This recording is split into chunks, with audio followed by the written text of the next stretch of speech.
नमस्कार। सर्दियों के समय में वात रोगों में वृद्धि होना चालू हो जाती है और ये हम सभी जानते हैं कि वात का मुख्य स्थान क्या है? आमाशय। अगर वात में वृद्धि होती है तो पेट भी फूलना चालू होता है, क्योंकि वात का जनन जो है, वात जो वृद्धि होती है वो आमाशय से ही शुरू होती है। और वात में पंचवात जो है, पंचवायु जिसको बोला जाता है, 5 प्रकार का होता है वात: उदान, अपान, समान, व्यान और प्राण। इन पांचों प्रकार के वात को सम करने के लिए, वात जो है ना तो वृद्धि पर जाए और ना वात की क्षीणता हो, क्योंकि वात चलायमान बनाने में सबसे ज्यादा सहायक है। वात की एब्सेंस में चीजें बिल्कुल स्टेबल होना चालू हो जाती हैं, रुकना चालू हो जाती हैं। ऐसे में वात अगर कम होगा तो भी नुकसान करेगा। इसलिए वात सम रहे, इसके लिए आपको क्या उपयोग में लाना है? विशेष तौर पर सर्दियों में वात की जो समस्याएं हैं, जो जोड़ों में दर्द कराने का काम करती हैं, वात मतलब संधिवात जो होता है, जोड़ों में जो वात की प्रकृति कुपित जब होती है तो जोड़ों में स्टिफनेस कराने का काम करती है, जोड़ों में दर्द को बढ़ाने का काम करती है। ऐसे में आप इस बढ़े हुए वात को कैसे कम कर सकते हैं और इस वात की प्रकृति को सम करके बढ़े हुए या बढ़ते हुए जोड़ों के दर्द में किस तरीके से लाभ ले सकते हैं, आज मैं 2 चीजें बताऊंगा जो विशेष वात के लिए उपचार में उपयोग में लाई जाती हैं और बहुत बेहतरीन उनका लाभ होता है। सबसे पहले वात की प्रकृति हम देखेंगे। वात की प्रकृति कैसी है? वात शीत प्रकृति का है, प्लस वात कैसा है? रूक्ष भी है। तो शीत मतलब ठंडा, ठंडी प्रकृति है, और रूक्ष मतलब रूखा। तो ठंडा जो है उसमें क्या होगा? जोड़ों में जकड़न हो जाएगी। ये वात की प्रकृति है, जोड़ों में जकड़न होगी। और दूसरे नंबर पर रूखा मतलब आपके बाल, आपकी त्वचा,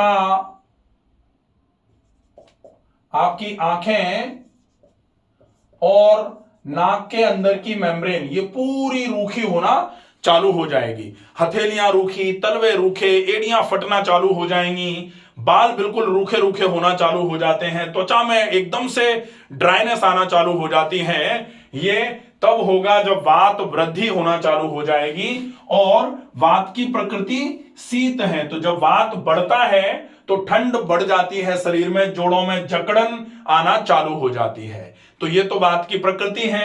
अब इसके अगेंस्ट, इसको अगर हमें ठीक करना है तो शीत बढ़ रहा है, ठंड बढ़ रही है शरीर में और रूखापन बढ़ रहा है, तो ठंड का अपोजिट क्या होता है?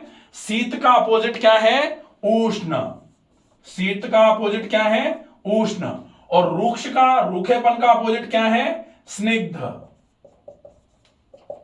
ठीक है, स्निग्ध मतलब चिकनाई। रूखापन का अपोजिट क्या है? चिकनाई। और शीत का अपोजिट क्या है? उष्ण, गर्म।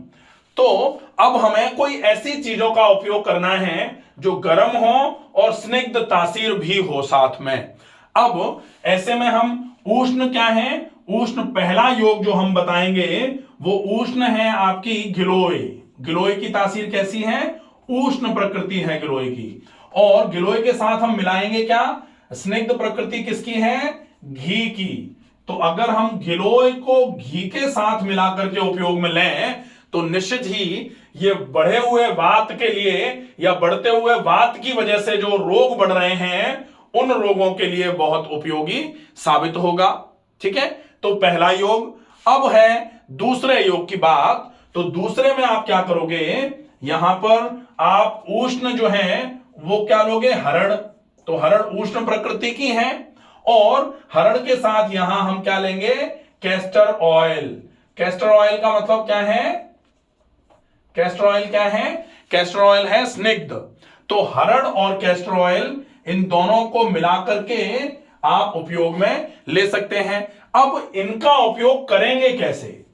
गिलोय प्लस घी, दूसरे में हरड़ प्लस कैस्टर ऑयल, इनका कैसे उपयोग किया जाए कि ये आपके बढ़े हुए वात की वजह से जो परेशानियां शरीर में बढ़ रही हैं उन परेशानियों को दूर करने में आपकी मदद कर दें। तो गिलोय का चूर्ण, गिलोय वैसे तो नीम गिलोय अगर रस के फॉर्म में, नेचुरल फॉर्म में कहीं से अवेलेबल हो जाए तो रस के फॉर्म में भी नीम गिलोय के साथ में, नीम गिलोय का रस जो ले लिया उसके साथ में घी मिला करके अच्छे तरीके से और पानी के साथ मिला के पिया जा सकता है। या फिर नीम गिलोय, गिलोय का चूर्ण मिल जाएगा, तो गिलोय का चूर्ण घी के साथ मिला करके अच्छे से उसका पेस्ट जैसा बना करके आप ऐसे करके चाट सकते हैं। अब अगर मान लो आपको ऐसा लगे कि हमको तो गिलोय और घी का जो मिश्रण है वो अच्छा नहीं लगता और अगर हमको शुगर नहीं है तो फिर हम शहद मिला करके इसका उपयोग कर सकते हैं, क्योंकि घी और शहद भी आराम से मिलाया जा सकता है, ये संयोग विरुद्ध नहीं है। तो घी और शहद को मिला के खा लिया जाए, चलेगा। इसके साथ में आप यहां हरण, और हरण के साथ में कैस्टर ऑयल, इसका उपयोग कैसे करेंगे? तो हरण और कैस्टर ऑयल का उपयोग अगर आपको करना है तो कैसे करेंगे?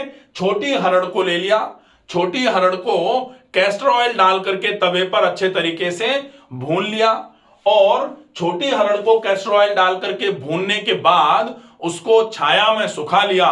सुखाने के बाद उसका पाउडर बनाया और पाउडर बनाने के बाद उसको कांच के एक डब्बे में भर के रख लीजिए।